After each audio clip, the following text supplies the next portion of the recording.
Subscribe now and press the bell icon. Never miss an update. नमस्कार दोस्तों, स्वागत आपके अपने YouTube चैनल आपके अपने परिवार जी के जीनियस सुभाष सर। आज हम चर्चा करेंगे न्यायपालिका के बारे में। बहुत इंपॉर्टेंट चैप्टर है। न्यायपालिका का वर्णन करेंगे। न्यायपालिका के अंतर्गत हम सुप्रीम कोर्ट का जैसे वर्णन करेंगे, सुप्रीम कोर्ट के मुख्य न्यायाधीश से संबंधित हम चर्चा करेंगे। तो आज जो आपका टॉपिक जो है वो क्या है? न्यायपालिका। क्या है न्यायपालिका? इंपॉर्टेंट आपको ध्यान होना चाहिए। न्यायपालिका का जैसे जिक्र करते हैं, सबसे पहले तो आपको ध्यान होना चाहिए न्यायपालिका जो है ये हमने किस देश से ली है? तो ये यूएसए से भी। ठीक है भी, यानी न्यायपालिका जो हमने ली है वो किस देश से ली है? यूएसए से। इंपॉर्टेंट आपको ध्यान होना चाहिए। जैसे जिक्र करते हैं भी न्यायपालिका जो होती है, भारत में न्यायपालिका का जो कार्य कौन देखता है? वो सुप्रीम कोर्ट देखता है। कौन देखता है? आपका सुप्रीम कोर्ट। इंपॉर्टेंट आपको ध्यान होना चाहिए भी सुप्रीम कोर्ट क्या देखता है? भारत में न्यायपालिका का कार्य देखता है। जिसे अब जैसे जिक्र करते हैं भी संघात्मक न्याय का जैसे जिक्र करते हैं भी संघात्मक न्याय।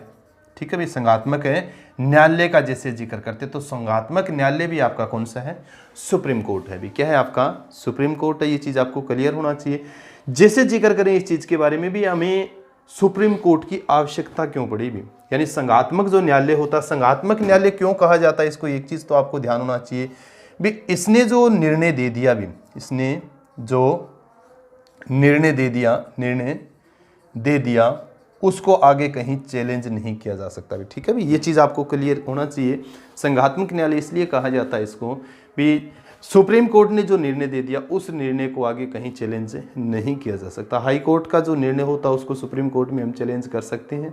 ठीक है, ये चीज आपको क्लियर होना चाहिए। अब जैसे जिक्र करते हैं, एक चीज आपको ध्यान होना चाहिए, न्यायपालिका जो है, न्यायपालिका में कार्यपालिका व विधायिका क्या नहीं करती है? हस्तक्षेप नहीं करती है। यानी न्यायपालिका में कार्यपालिका व विधायिका क्या नहीं करती है? हस्तक्षेप नहीं करती है, क्योंकि न्यायपालिका क्या है? स्वतंत्र है। ठीक है, ये चीज आपको क्लियर होना चाहिए। क्या है? ये स्वतंत्र है। अब जैसे जिक्र करें भी न्यायपालिका जो है इसकी, या सुप्रीम कोर्ट का जैसे जिक्र करते हैं, इसकी आवश्यकता क्यों पड़ी भी आपको ध्यान होना चाहिए। आवश्यकता का जब जिक्र करते हैं तो आपको ध्यान होना चाहिए, सुप्रीम कोर्ट जो है, सुप्रीम कोर्ट किसका संरक्षक है? संविधान का भी। ठीक है नी, यानी सुप्रीम कोर्ट का जैसे जिक्र करते हैं हम, आवश्यकता क्यों पड़ी भी इसकी, जैसे आवश्यकता का हम जिक्र करते हैं तो आवश्यकता आपको ध्यान होना चाहिए संविधान की व्याख्या करने का। ठीक है, संविधान की व्याख्या का जैसे जिक्र करते हैं, यानी संविधान की व्याख्या करने के लिए इसकी आवश्यकता पड़ी जैसे जिक्र करते हैं। और आपको ध्यान होना चाहिए व्यक्तियों के जो मौलिक अधिकार है उनकी समस्या।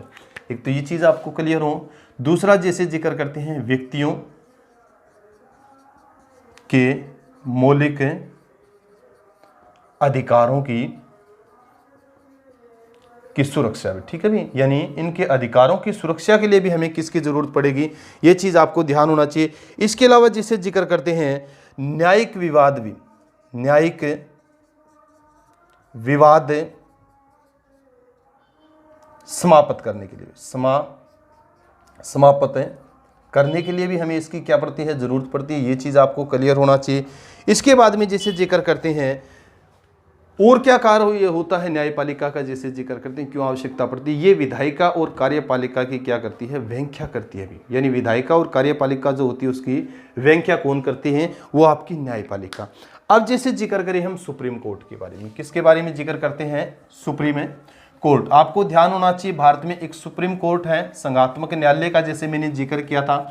सुप्रीम कोर्ट की जो स्थापना, वर्तमान जो सुप्रीम कोर्ट है आपका नई दिल्ली के अंदर, इसकी स्थापना हुई थी 28 जनवरी 1950 को।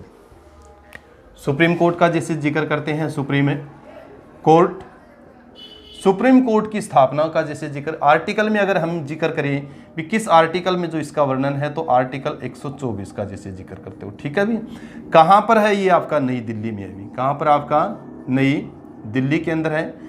स्थापना का जैसे जिक्र करते भी, स्थापना कब की गई थी इसकी? तो भारत में सुप्रीम कोर्ट है, इसकी स्थापना की गई थी 28 जनवरी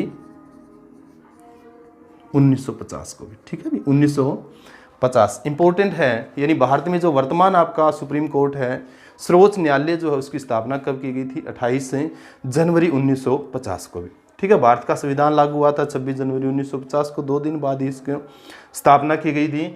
इसके बाद में एक चीज आपको ध्यान होना चाहिए, जब ये भारत का प्रथम जो सर्वोच्च न्यायालय की जब स्थापना की गई थी, उसमें एक न्यायाधीश भी क्या था? एक मुख्य न्यायाधीश भी क्या था? एक मुख्य न्यायाधीश व 7 क्या थे? अन्य न्यायाधीश थे भी, अन्य न्यायाधीश। ठीक है भी, ये चीज आपको क्लियर होना चाहिए। यानी टोटल कितने थे? 8 भी। ठीक है भी, टोटल कितने थे? यानी प्रथम जैसे जिक्र करें तो टोटल न्यायाधीश कितने थे आपके? 8 न्यायाधीश। ये चीज आपको क्लियर होना चाहिए। अगर वर्तमान में जैसे जिक्र करें वर्तमान में, तो वर्तमान में आपके कितने हो गए? 33 + 1 भी। ठीक है भी, 33 + 1 यानी कितने हो गए? 34 न्यायाधीश। मुख्य न्यायाधीश समेत वर्तमान में सुप्रीम कोर्ट में जो न्यायाधीशों की संख्या है वो कितनी है? 34 भी। आपको ध्यान होना चाहिए। प्रथम तो इतनी थी 8 जैसे जिक्र करते हैं। 2008 में कितनी हो गई थी? 2008 का जैसे जिक्र करते हैं, 2008 में 30 + 1 तो कितने थे? 31। यही बढ़कर 2019 में कितने हो गए आपको? जैसे जिक्र करते हैं 33 + 1 भी। ठीक है भी, यानी कितने हो गए? 34। ये चीज आपको क्लियर होना चाहिए। सबसे पहले आपको ध्यान हो, सुप्रीम कोर्ट का वर्णन किसमें है? आर्टिकल 124 का जैसे जिक्र करते हैं। स्थापना कब हुई थी? जो अभी वर्तमान में आपका है 28 जनवरी 1950 को। कितने जैसे न्यायाधीश थे जब स्थापित हुआ था? उसमें 8 न्यायाधीश थे, मुख्य न्यायाधीश समेत जैसे जिक्र करते हैं। 2008 में ये संख्या बढ़ा दी गई थी, 30 + 1 कर दिया 31, और वर्तमान में जैसे जिक्र करते हैं 2019 के बाद तो कितनी संख्या होगी इनकी? 34। ये चीज़ आपको क्लियर होना चाहिए। इसके बाद में जैसे सुप्रीम कोर्ट का, ये तो नवीन सुप्रीम कोर्ट का हमने जैसे जिक्र किया। सुप्रीम कोर्ट भारत में पहले ही बन चुका था, 1774 का जैसे जिक्र करते हैं भी। ठीक है भी, थोड़ा सा अतीत के बारे में भी इनके बारे में आपको जानकारी होनी चाहिए। सुप्रीम कोर्ट का जैसे जिक्र करते हैं, भारत में सबसे पहले सुप्रीम कोर्ट स्थापित किया गया था 1774 में कोलकाता के अंदर। ठीक है, यानी सबसे पहले का जैसे जिक्र करते हैं तो प्रथम कहां स्थापित किया गया था? 1774 में कोलकाता में भी। कहां पर स्थापित किया गया था? कोलकाता के अंदर है। और आपको ध्यान हो, रेगुलेटिंग एक्ट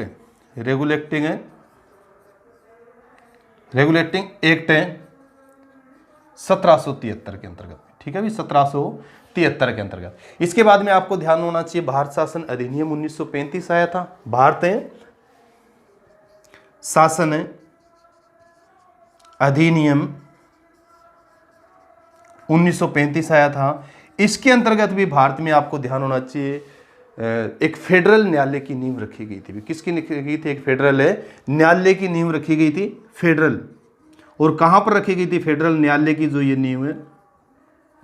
दिल्ली में भी। कहां पर रखी गई थी? दिल्ली में। जिसने काम करना कब शुरू कर दिया था? 1937 में। ठीक है, यानी पूछिए आपसे भी भारत में फेडरल न्यायालय की नींव कब रखी गई थी? भारत शासन अधिनियम 1935 के अंतर्गत, तो 1935 में। और इस न्यायालय ने काम कब करना शुरू कर दिया था? 1937 में। कहां पर है स्थापित किया गया था? ये दिल्ली में। जबकि भारत में पहले जो न्यायालय जो स्थापित किया गया था वो कहां पर है? 1774 में आपका कोलकाता में, रेगुलेटिंग एक्ट 1773 के अंतर्गत। ये चीज आपको क्लियर होना चाहिए, बहुत इंपॉर्टेंट है। इसके बाद में जिसे जिक्र करते हैं नियुक्ति से, यानी सुप्रीम कोर्ट का जैसे हमने जिक्र किया, अब जो जिक्र करते हैं सुप्रीम कोर्ट के मुख्य न्यायाधीश भी। यानी सुप्रीम कोर्ट का जो मुख्य न्यायाधीश होता है उसकी नियुक्ति कौन करता है? जैसे जिक्र करें इस चीज के बारे में, कितना कार्यकाल जो होता है, योग्यता का जैसे उसकी जिक्र करते हैं। ये जो है बहुत जरूरी होती है हमारे लिए, क्योंकि यही हमेशा क्या है आपके पूछे जाते हैं। तो जैसे जिक्र करते हैं इसकी जो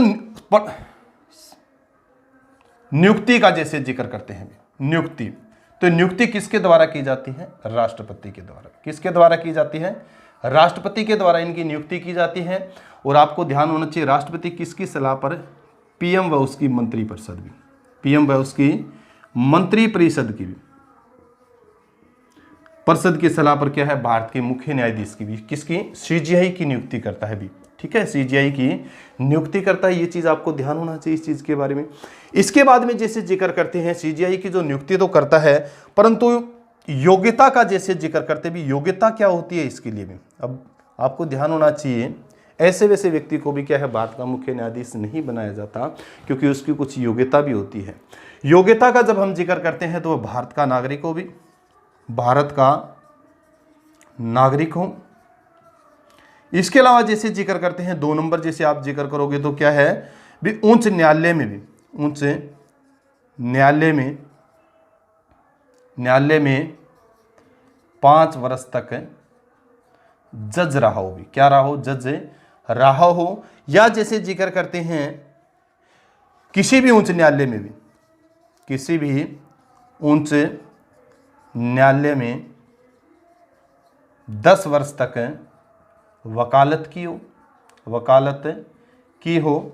या जैसे जिक्र करते हैं भी राष्ट्रपति की नज़र में भी, राष्ट्रपति की नज़र में कानून का जानकार हो, भी क्या है, कानून का जानकार हो। इंपॉर्टेंट है, ये चीज़ आपको क्लियर होना चाहिए। जैसे जिक्र करते हैं भी नियुक्ति किसके द्वारा की जाती है, राष्ट्रपति के द्वारा, परंतु योग्यता का जैसे हम जिक्र करते हैं तो वो भारत का नागरिक होना चाहिए, उच्च न्यायालय में 5 वर्ष तक जज रहा हो, या किसी भी उच्च न्यायालय के अंदर 10 वर्ष तक उसने क्या की हो, वकालत की हो। या जैसे जिक्र करते हैं राष्ट्रपति की नज़र में वो कानून का अच्छा जानकार हो, उसको क्या बना सकते हैं, आपको ध्यान होना चाहिए, सुप्रीम कोर्ट के अंदर न्यायाधीश, ठीक है, या सुप्रीम कोर्ट के अंदर जो मुख्य न्यायाधीश की नियुक्ति की जा सकती है। ये चीज़ आपको क्लियर होना चाहिए, बहुत इंपॉर्टेंट है। इसके बाद में जैसे जिक्र करते हैं इसके वेतन भत्तों का, जैसे जिक्र करें इसके जो वेतन भत्तों का जैसे जिक्र करते हैं तो आपको ध्यान होना चाहिए, भारत का जो मुख्य न्यायाधीश होता है उसको वेतन जो मिलता है, मुख्य न्यायाधीश व अन्य न्यायाधीश जो होते हैं उनको वेतन जो भत्ते मिलते हैं वो भारत की सिंचित निधि से मिलते हैं। भी कहाँ से मिलती है, भारत की सिंचित निधि से उनको क्या मिलता है, वेतन व भत्ते मिलते हैं। आर्टिकल 125 का जब हम जिक्र करते हैं, आर्टिकल अनुच्छेद 125 में, 125 में किसका वर्णन किया हुआ है, वेतन व भत्तों का भी, वेतन व भत्तों का भी, ठीक है, इंपॉर्टेंट आपको ध्यान होना चाहिए। यानी सुप्रीम कोर्ट के जो मुख्य न्यायाधीश और न्यायाधीश है उनका जो वेतन भत्तों का जो वर्णन किया हुआ है वो किस में दिया हुआ है, भारतीय संविधान के अनुच्छेद 125 में। कहाँ से मिलता है इनको जो वेतन भत्ता मिलता है, वो भारत की सिंचित निधि से। भी कहाँ से मिलता है, सिंचित निधि से मिलता है। कितना मिलता है, जैसे जिक्र करते हैं तो सीजीआई का जैसे जिक्र करते हैं तो सीजीआई को मिलता है 2,80,000 रुपये, भी 2,80,000 रुपये। और अन्य जो न्यायाधीश है भी, अन्य न्यायाधीशों को मिलता है 2,50,000 रुपये, ठीक है, वर्तमान जैसे ये जिक्र करें। इसके अलावा आपको ध्यान होना चाहिए भारत के मुख्य न्यायाधीश व अन्य न्यायाधीशों के जो वेतन है, भत्ते, उनमें कटौती नहीं की जा सकती। सिर्फ कब कटौती की जा सकती है, जब भारत में राष्ट्रीय आपात लगाओ, यानी राष्ट्रीय आपात के दौरान उनके वेतन भत्तों में कटौती की जा सकती है, अन्यथा कटौती नहीं की जा सकती। ये चीज़ आपको क्लियर होना चाहिए, बहुत इंपॉर्टेंट है। इसके बाद में जैसे जिक्र करते हैं आर्टिकल 126 का जब हम जिक्र करते हैं भी, यानी आर्टिकल 126 में जब भारत का मुख्य न्यायाधीश न हो, भारत का मुख्य न्यायाधीश अपने पद के ऊपर न हो तो सुप्रीम कोर्ट का जो वरिष्ठतम न्यायाधीश है वो कार्य करता है, ठीक है, ये चीज भी आपको क्लियर होना चाहिए। अनुच्छेद 126 का जैसे जिक्र करते हैं, अनुच्छेद 126 से अगर सीजीआई न है, भी अपने पद के ऊपर नहीं है, तो कौन कार्य करता है, आपको ध्यान होना चाहिए, सुप्रीम कोर्ट का जो वरिष्ठतम न्यायाधीश है वो क्या करता है, मुख्य न्यायाधीश का कार्य करता है। ये चीज इंपॉर्टेंट है, ये चीज आपको क्लियर होना चाहिए। यानी वरिष्ठतम न्यायाधीश भी, न्यायाधीश क्या करेगा, कार्य करेगा। ये चीज आपको क्लियर होना चाहिए, वरिष्ठतम न्यायाधीश कब, जब सीजीआई न हो तो, ठीक है भी। इसके बाद में जैसे जिक्र करते हैं आर्टिकल जो 127 का जब हम जिक्र करते हैं तो आपको ध्यान होना चाहिए, अनुच्छेद 127 से, तो इसमें क्या दिया हुआ है, तदर्थ, ठीक है भी, तदर्थ न्यायाधीशों की नियुक्ति भी, न्यायाधीशों की नियुक्ति भी इंपॉर्टेंट है, ये चीज भी आपको क्लियर होना चाहिए। यानी सुप्रीम कोर्ट के अंदर क्या है, न्यायाधीशों की नियुक्ति भी कर सकता है भारत का मुख्य न्यायाधीश, किसके सलाह पर है, राष्ट्रपति की सलाह पर। तदर्थ जो आपके न्यायाधीश है उनकी नियुक्ति कर सकता है भी, अगर जरूर तो। कब की जा सकती है, जब सुप्रीम कोर्ट में, आपको ध्यान होना चाहिए, सुप्रीम कोर्ट में कोरम पूरा न हो भी, यानी सुप्रीम कोर्ट जो है उसमें अगर कोरम पूरा नहीं है, किसी पर निर्णय देना है, किसी के मामले का निपटारा करना है, कोरम पूर्ण न हो तो क्या कर सकता है भारत का जो मुख्य न्यायाधीश सीजेआई जो है वो राष्ट्रपति की सलाह पर भी, किसकी सलाह पर है, राष्ट्रपति की सलाह पर से क्या कर सकता है, भारत की जो उच्च न्यायालय है उच्च न्यायालय से न्यायाधीशों की नियुक्ति कर सकता है भी। ठीक है भी, यानी उनकी नियुक्ति कहाँ कर सकता है, सुप्रीम कोर्ट में उनकी नियुक्ति कर सकता है। कितने वर्ष के लिए, 2 वर्ष के लिए भी। ठीक है, 2 वर्ष के लिए। जब उस न्यायाधीश की, तदर्थ न्यायाधीश की जैसे नियुक्ति जो की जाती है सुप्रीम कोर्ट में जब उसकी नियुक्ति की जाती है तो वो एक अन्य न्यायाधीश के रूप में कार्य करता है। उसको वेतन जरूर सुप्रीम कोर्ट के न्यायाधीश का मिलता है, परंतु वो एक अन्य न्यायाधीश के रूप में ही कार्य करता है, क्योंकि उसको दर्जा नहीं मिलता सुप्रीम कोर्ट के न्यायाधीश का भी। ठीक है, ये चीज भी आपको क्लियर होना चाहिए, बहुत इंपॉर्टेंट है, ये बहुत इंपॉर्टेंट। इसके बाद में जैसे जिक्र करते हैं 128 में भी, आर्टिकल 128 का जैसे जिक्र करते हैं, अनुच्छेद 128, अनुच्छेद 128 में क्या दिया हुआ है भी, सेवानिवृत्त जो न्यायाधीश है, यानी सेवानिवृत्त न्यायाधीशों को भी क्या किया जा सकता है, नियुक्ति दी जा सकती है, कहां पर, सुप्रीम कोर्ट में भी। ठीक है, जो सेवानिवृत्त न्यायाधीश, अगर रिटायर हो गया कोई जज सुप्रीम कोर्ट से, तो दोबारा उसको क्या है, नियुक्ति दी जा सकती है, किसके द्वारा, सीजेआई के द्वारा भी। अनुच्छेद 128 का जैसे जिक्र करते हैं, अनुच्छेद 128, सेवानिवृत्त न्यायाधीश की दोबारा नियुक्ति किसके द्वारा, आपको ध्यान होना चाहिए, सीजेआई के द्वारा। किसके द्वारा नियुक्ति होती है, ये सीजेआई के द्वारा, भारत के मुख्य न्यायाधीश के द्वारा। परंतु आपको यह भी ध्यान होना चाहिए, नियुक्ति तो उनकी हो जाती है, परंतु सुप्रीम कोर्ट का वो अहम हिस्सा नहीं होता भी, यानी सुप्रीम कोर्ट के न्यायाधीश के रूम में उसको नहीं जाना जाता। जरूर उसको सुप्रीम कोर्ट के न्यायाधीश का वेतन मिलता है, परंतु सुप्रीम कोर्ट के न्यायाधीश के रूप में उसको नहीं जाना जाएगा। ये चीज आपको क्लियर होना चाहिए, बहुत इंपॉर्टेंट है। जज नहीं कहलाएगा, क्योंकि सुप्रीम कोर्ट का क्या नहीं कहलाएगा, वो जज नहीं कहलाएगा, वेतन भत्ते जरूर लेगा, वो वेतन व भत्ते जरूर लेगा।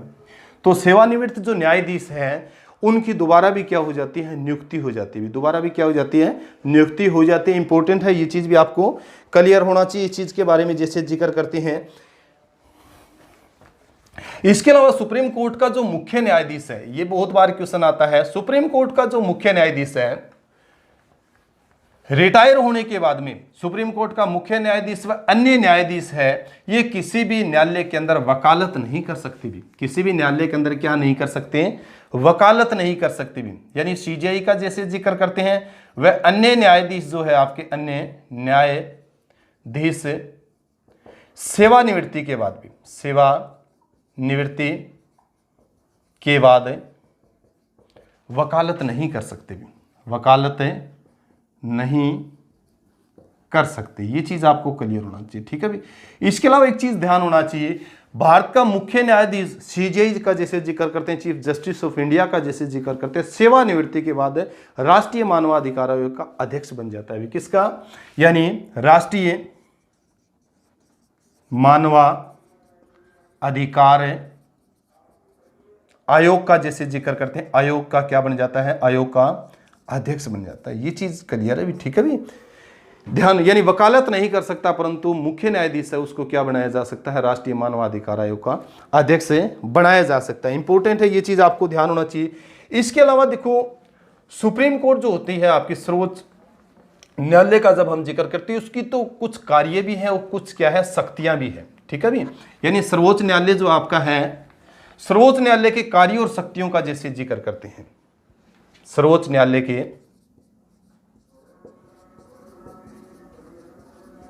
कार्य व शक्तियां भी। ठीक है भी, वह कार्य व शक्तियां क्या कार्य है जैसे जिक्र करते हैं। एक तो आपको ध्यान होना चाहिए, अनुच्छेद 138 का जैसे जिक्र करते हैं, अनुच्छेद 138, अनुच्छेद 138 के अनुसार संसद क्या कर सकती है, सर्वोच्च न्यायालय के कार्य व शक्तियों में बढ़ोतरी कर सकती है भी। ठीक है भी, यानी आर्टिकल 138 के अनुसार है, संसद क्या कर सकती है, सर्वोच्च न्यायालय के कार्य व शक्तियों में बढ़ोतरी कर सकती है। ये चीज आपको क्लियर होना चाहिए।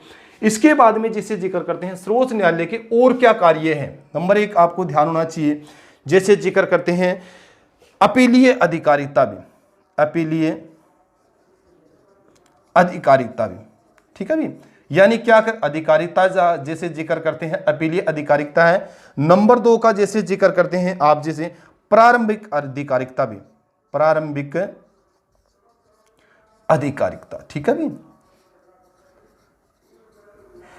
अब जैसे अपीलीय अधिकारिकता का जैसे हम जिक्र करते हैं तो आपको ध्यान होना चाहिए निम्न जो है यानी उच्च न्यायालय जो आपके हाई कोर्ट है, हाई कोर्ट से क्या की जा सकते हैं, किसी भी तरीके की अपील सुप्रीम कोर्ट के अंदर की जा सकती है। अपीलीय अधिकारिकता का जैसे जिक्र कर सकते हैं, अपील कहां पर की जा सकती है, सुप्रीम कोर्ट में। इसके अलावा प्रारंभिक अधिकारिकता का जैसे जिक्र करते हैं, कुछ ऐसे विषय होते हैं जैसे मौलिक अधिकारों से संबंधित हम जिक्र करते हैं, मौलिक अधिकारों के हनन से संबंधित हम जिक्र करते हैं, तो उस समय क्या करता है सुप्रीम कोर्ट का ये कार्य बनता है, सुप्रीम कोर्ट की शक्ति भी वो प्रारंभिक अधिकारिकता उसका, क्योंकि मौलिक अधिकारों से संबंधित हनन होता है किसी का, तो डायरेक्ट कहां पर जाते हैं वो मामले आपके सुप्रीम कोर्ट में। इसके अलावा राष्ट्रपति और उपराष्ट्रपति के चुनाव का जब हम जिक्र करते हैं, चुनाव संबंधित विवाद भी आपके कहां पर जाते हैं, सुप्रीम कोर्ट के अंदर आपको ध्यान होना चाहिए। और 2 राज्य, ठीक है, 1 या 2 राज्यों के बीच में या 2 से अधिक राज्यों के बीच में जो विवाद है उन विवादों के निपटारे से संबंधित यानी अपीलीय जिसे जिक्र करते हैं प्रारंभिक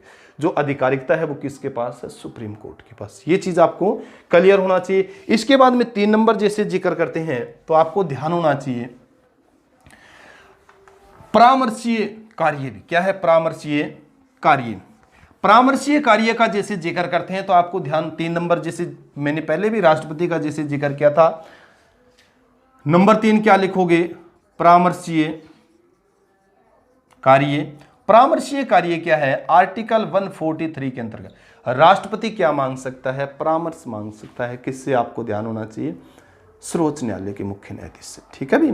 परंतु सर्वोच्च न्यायालय का मुख्य न्यायाधीश का दिया हुआ फैसला मानने के लिए राष्ट्रपति बाध्य नहीं है। मैंने जिसे पहले भी जिक्र किया था, जब भी राष्ट्रपति अगर किसी मामले के ऊपर किसी विषय पर क्या है परामर्श मांगता है सुप्रीम कोर्ट से, तो सुप्रीम कोर्ट में क्या है एक बेंच गठित की जाती है। उसमें कितने जज होते हैं, 5 जज होते हैं। कितने जज होते हैं, 5 जज का जैसे मैंने जिक्र किया था, जिसमें एक क्या है सीजीआई होना बहुत जरूरी है भी आपका, ठीक है भी। यानी इन 5 में से क्या एक CGI chief justice of India होना भारत का बहुत जरूरी है, ठीक है। आपको ध्यान होना चाहिए जब हम सुप्रीम कोर्ट में कोरम का जब हम जिक्र करते हैं, सुप्रीम कोर्ट में भी किसी मामले का जब निपटारा किया जाता है तो उसमें भी कोरम होते हैं, ठीक है भी। सुप्रीम कोर्ट में कोरम, उस कोरम में कितने जज होते हैं आपके, 3 जज होते हैं भी। सुप्रीम कोर्ट का जैसे मैंने अलग लिया है, ये आपको ध्यान होना चाहिए कि सुप्रीम कोर्ट में किसी मामले का निपटारा करना हो तो उसमें कोरम जो होता है वो कितने जजों का होता है, वो 3 जजों का। परंतु अपवाद है उसका, जैसे भारत का राष्ट्रपति जब किसी मामले पर क्या मांगता है, सलाह मशवरा मांगता, उस समय 5 जजों का क्या होगा, एक कोरम होगा, ठीक है, जिसमें सीजीआई होगा। ये अपना सलाह मशवरा करके किसके पास भेजेंगे, राष्ट्रपति, परंतु राष्ट्रपति बाध्य नहीं है भी उसको माने या न माने। ये चीज आपको क्लियर होना चाहिए, बहुत इंपॉर्टेंट है। इसके अलावा जिससे जिक्र करते हैं 4 नंबर क्या है, अभिलेख भी। क्या है, अभिलेख न्यायालय भी, ठीक है भी, न्यायालय। अभिलेख न्यायालय का मतलब क्या है, आपको ध्यान होना चाहिए। सुप्रीम कोर्ट में जितने भी विवाद आए, जितने भी मामले आए, उनका जो अभिलेख लेखा जोखा है वो सुप्रीम कोर्ट में क्या संरक्षित है भी, सुप्रीम कोर्ट में क्या है, संरक्षित है। और सुप्रीम कोर्ट के अधीन जितने भी जो न्यायालय आते हैं, सुप्रीम कोर्ट जो भी निर्णय देता है उन निर्णयों को मानना उसका क्या है, कार्य भी। ये चीज भी आपको क्लियर होना चाहिए। सुप्रीम कोर्ट के अभिलेख का जिसे हमें जिक्र करते हैं। इसके अलावा जैसे 5 नंबर हम जिक्र करते हैं संविधान की रक्षा, ठीक है भी, संविधान की रक्षा। संविधान की रक्षा करना और संविधान की व्याख्या करना कार्य भी किसका है, आपको ध्यान होना चाहिए, वो कार्य भी सर्वोच्च न्यायालय का भी। यानी संविधान की रक्षा करना और संविधान का व्याख्या करना भी कार्य किसका है, वो सुप्रीम कोर्ट का है। 6 नंबर जैसे जिक्र करते हैं आपका, तो आपको ध्यान होना चाहिए सुप्रीम कोर्ट जो आपका है ये कहां पर रहेगा हमेशा, सुप्रीम कोर्ट यानी सर्वोच्च न्यायालय हमेशा कहां रहेगा, राष्ट्रीय राजधानी क्षेत्र भी, राष्ट्रीय राजधानी क्षेत्र, या फिर जैसे जिक्र करते हैं राष्ट्रपति भवन के पास भी, राष्ट्रपति भवन के पास, ठीक है भी। यानी सुप्रीम कोर्ट हमेशा कहाँ रहेगा, राष्ट्रीय राजधानी क्षेत्र में या फिर राष्ट्रपति भवन के पास। जैसे भारत के सुप्रीम कोर्ट का हम जिक्र करते हैं तो कहाँ है भारत का सुप्रीम कोर्ट, भारत का सुप्रीम कोर्ट नई दिल्ली के अंदर है, भी हमारा राष्ट्रीय राजधानी क्षेत्र है। ये चीज़ें इंपॉर्टेंट है, आपको क्लियर होना चाहिए। इसके अलावा किसी भी मामले का जैसे जिक्र करते हैं, 7 नंबर अगर आपसे पूछे भी, 7 नंबर जो कार्य, किसी भी मामले को एक कोर्ट से दूसरे कोर्ट में, एक हाई कोर्ट से दूसरे हाई कोर्ट में स्थानांतरित करने का अधिकार, कार्य या शक्ति किसकी है, वो भी आपके सुप्रीम कोर्ट की भी। ठीक है भी, ये चीज आपको क्लियर होना चाहिए। 7 नंबर जैसे आप पढ़ोगे, कार्य कौन सा है, किसी भी मामले को भी, किसी भी मामले को एक न्यायालय से दूसरे न्यायालय में स्थानांतरित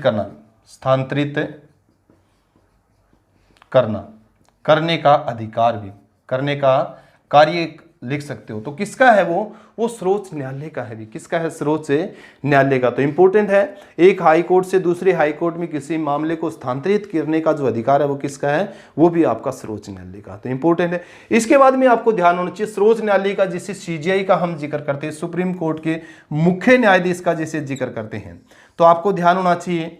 कई बार पूछा जाता है भारत में प्रथम कौन थे भी, यानी भारत के प्रथम मुख्य न्यायाधीश कौन थे, तो भारत के प्रथम मुख्य न्यायाधीश थे हीरालाल जे काननिया भी। ठीक है भी, हीरालाल जे काननिया। ठीक है, इंपॉर्टेंट है, पूछा जाता है बहुत बार भी, भारत के प्रथम मुख्य न्यायाधीश कौन थे, हीरालाल जे काननिया। अगर पूछे वर्तमान में कौन है भी, वर्तमान, तो वर्तमान में आपके हैं शरद अरविंद बोबडे भी। ठीक है भी, बोबडे इंपॉर्टेंट है, पूछा जाए आपसे भी भारत के प्रथम मुख्य न्यायाधीश कौन थे, हीरालाल जे काननिया। और वर्तमान न्यायाधीश पूछे आपसे, वर्तमान मुख्य न्यायाधीश पूछे तो आपके कौन है, शरद अरविंद बोबडे। तो आज हम चर्चा कर रहे थे किसके बारे में, यानी भारत की न्यायपालिका के बारे में चर्चा कर रहे थे। क्या होती है न्यायपालिका, किस देश से हमने ये न्यायपालिका ली है।